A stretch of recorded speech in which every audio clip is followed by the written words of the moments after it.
So you want to play Smite 2 and you just don't know how to play Smite 2. Maybe you're from Smite 1 returning, you let the Smite beta cook for a little bit and now you're liking what you're seeing. Or maybe you're a new player to MOBAs in general and have no idea where to start. That is not a problem. I'm going to be doing a series of videos to explain how Smite works. But I'm not the best player in the world, okay? I'm just here to give you an introduction to the series of Smite 1 or 2, sorry. But if you feel as though you want to get better, get that Smite addiction going, go ahead and dive deeper, man. Smite 2 has a lot of good content creators that show you builds and show you how to play certain roles. I am just here to guide you on your journey. When you boot up Smite, the first screen you will see when you log on is a daily reward screen. Every day that you log on, you will receive gems. So keep logging on every day. If you look at the top right corner, you will see your account level. If your account level is under level 5, you cannot play Classic Smite. If your account level is under level 15, you cannot play competitive. So since your account is under leveled for Classic and competitive, the only option you really can play is Quick Play. Now Quick Play offers two different game modes, Arena, which I'm pretty sure you guys are familiar with, and Joust. These game modes are both in Smite 1, however they have a little twist to them. They're not the same as in Smite 1 because they're for new players, and you'll see what I'm talking about in a moment. Okay, let's look at the character selection screen. On the screen we have 5 gods that we have access to. If we bought the Founders Edition, we'll have access to every god. Besides the gods, we see a green symbol. These symbols mean that the gods are easy to use. They are great for new players. That doesn't mean that they are bad gods, so don't count them out. Before we talk about the gameplay, let's get into each unique classes. Hunters, assassins, warriors, mages, and guardians. These classes can also be categorized in different roles. Hunters can be called ADCs or carry. Assassins can be called junglers. Warriors can be called solo. Mages can be called mid lane. Guardians can also be called support. We'll be calling them by their classes names to make it simpler. When we get into conquest, we're going to be going by their roles. So hunters, these guys are damage dealers. They stay in the back line. They do consistent damage to anything and everyone that get close enough to them. They are a major part of your team. The moment one of these guys dies, your damage fall off is incredible. Assassins, the name suggests, these guys are assassins. Come up and attack. They have high incredible burst damage. Never fight these guys alone. You will die. They wait until you're vulnerable. Come strike like snakes. One day, you're just chilling. You're winning your lane, winning your fight. Then boom, dead. It happens that quickly. Warriors. Now these guys, they're like your bruisers. They have high defense and moderate damage. They target the back lines, usually pushing these guys out the fight.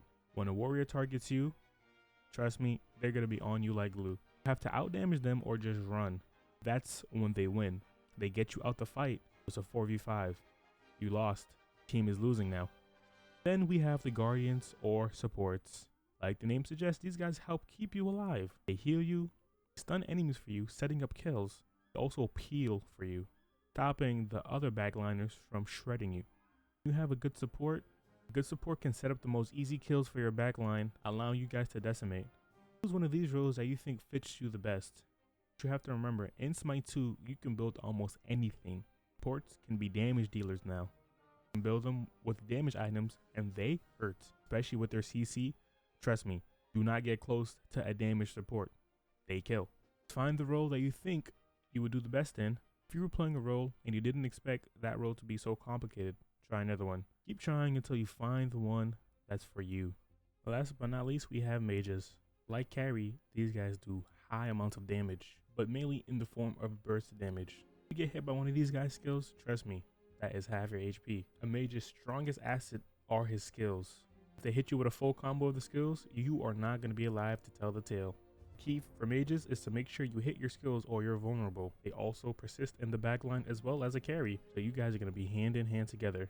Use your supports to set up your skills and weave everything and everything. Once you're done picking your build and choosing the items, exploring the menu, both teams will start at their buffs. Your team will start to the buff to your left, while their team will start to their buff to their left. That will be your right. Both teams will clear the buffs and meet at the middle to stop the minions from reaching their portals. The goal is to take down the other team or them to decrease their tickets. You want your minions to reach their portal before your minions reach their portal. You gotta remember, this is a battle royale. The 5v5, you're gonna see all the gods in your face at once. So be expected to fight the whole time. Pure chaos. After farming and fighting for a bit, you're gonna realize to the bottom left of your screen that you've been receiving gold this whole time. The little progress bar at the bottom that tells you when you have enough gold for your next item. When you do fill up the bar, you can always go back to your fountain to get a new item for your build. I'm on keyboard or mouse, so I just press B. After waiting a few seconds, you're back to your fountain. Get a new item and get right back into the fight. Rinse and repeat. That is the basics of quick play. Want to get back into the fight? Understand the game mechanics. Change some settings. Change some keybinds if you want. That's quick play in a nutshell. Straight boxing, straight chaos. Try out all the guys that you think look cool. Maybe do another role. XP is important. I'm about to tell you right now. Buckle up. Have you ever fought a level 1 Pokemon against a level 10 Pokemon? Yeah, you're getting fried, buddy. The same rule applies to Smite. If you're underleveled, you will die. There's no way around it. You have to level up. And this is where farming comes into play. As you fight the minions, kill the enemies, you gain XP. And the more XP you gain, the more levels you gain. Leveling up increases your base stats, such as protections and damage. Every god has a base protection stat that increases. Even if you are in a damage dealing role, you will gain a little bit of protections. Now remember what I said before. If a player is higher level than you, that means they have more damage than you and higher protections than you. And most often than not, they have more money than you, which means they have more items than you. In other words, you lose. And this is why we farm. Farming efficiency is a skill. The more time you play, the more you get used to it, the more you know your rotations, the more you know what you can and can't do, so you won't lose any XP. For Arena, the minions are in your face, so honestly, it's not that hard to farm. Kill the minions, you kill the other players, rinse and repeat. If you're underleveled in Arena, then I'm sorry buddy, you're just not killing any minions, or you're not near the minions that are dying to get the XP. Just be careful about that. If you're fighting, you're gonna realize that there's something dropping from the sky. When you approach it, it's gonna tell you that it's a gift. What is this gift, you might ask? The gift, man. Pick it up, it's gonna tell you a short description on what it does. Grants 15 strength, intelligence, and 1 max regen for 60 seconds. The strength and intelligence rewards increases by +10 for every 3 minutes that have passed in the match. So basically, it's a buff. Find these around the map, pick them up. It'll be better in your hands than the enemy hands. And speaking of buffs, remember the buffs that we got in the beginning of the game? Yeah, those come back. But when you look at your map, you will see some circles, red, blue, and purple. These buffs will respawn periodically throughout the match. Just keep them in mind when you're playing. Buffs are incredibly powerful. They can turn the tide of a battle. If you're running out of mana, there's a mana buff, which allows you to keep fighting for longer. The regular old damage buff, which gives you a little increase in damage, much like the gift. There's a speed buff, which obviously increases your speed, but if you get any jungle minion kills, it also gives you health. But that's for conquest. We're just going to focus on the buffs here. And finally, we have the red buff.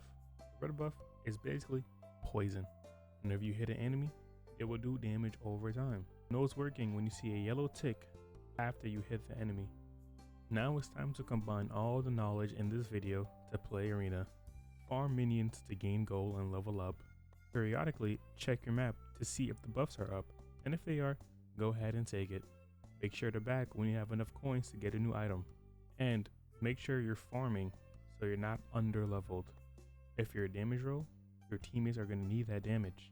And if you're underleveled, you can't provide that damage for your team. Mix and match items to create different and unique builds. Try out the other roles to see if you like those guys better than the other ones. Just have fun, man. That's all I can tell you. Try to enjoy the gameplay, because honestly, it's very addicting. And that concludes the end of this video. I didn't go over a lot of information. However, like I said before, this is an introduction video. The goal was to give you just some general knowledge about the game mode of Quick Play Arena and the god roles. If you choose to dive deeper into the community, Like I said before, there are many other content creators that do a better job than me. I'm just a gateway of entry. The information I told you was just general knowledge on how the game works, just to give you a decent idea of what is to come if you do play Smite. And if you are really considering on playing this game, then we have a long journey ahead of us. Maybe I'll play against you one of these days, or maybe you just realize that Smite's not for you. I just want to thank you for at least giving this game a shot. Hope you have a good day. Enjoy.